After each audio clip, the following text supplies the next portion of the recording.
Welcome to Speaking of Leadership. You may be asking yourself why I'm wearing this, but this is how all firemen walk around their houses, and that's why I'm wearing it. So welcome to Speaking of Leadership. This is brought to you by Jump Seat Leadership, where we talk about all things leadership. So speaking of leadership,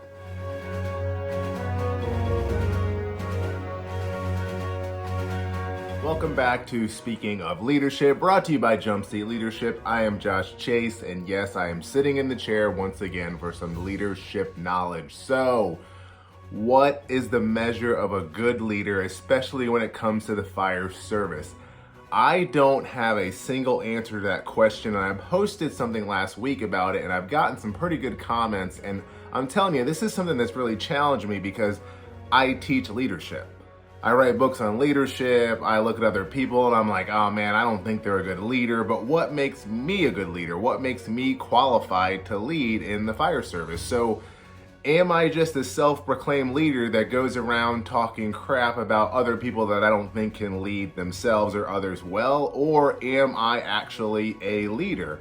So this question has really challenged me this past week, and I have to thank Corley Moore from Firehouse Vigilance because he was the one that kind of brought it up after I posted something. What is the measure of a good leader? What makes me a good leader? What makes me qualified to lead you? Or are you more qualified to lead me? I mean, we can beat a dead horse when it comes to positional authority and leadership. Yeah, you know how I feel about that one, but seriously. What makes a good leader in the fire service? Why am I considered a good leader? Is it just because I think I am? Is it because I think I care? Is it because it's something that I'm passionate about? But really, what makes me a good leader? What makes you a good leader? And how are we measuring ourselves and not other people? One thing I know I've had to stop doing for myself is comparing myself to other people when it comes to leadership. I cannot look at somebody else and say, I am a better leader than them because I have areas that I am not leading myself well in, that they may be leading themselves well in, and they can lead other people better in those areas. So, loaded question, how do you measure good leadership in the fire service, especially when it comes to promotional exams? That's a video for another day. But guys, how do you measure a good leader? I'd love to discuss it in the comments below.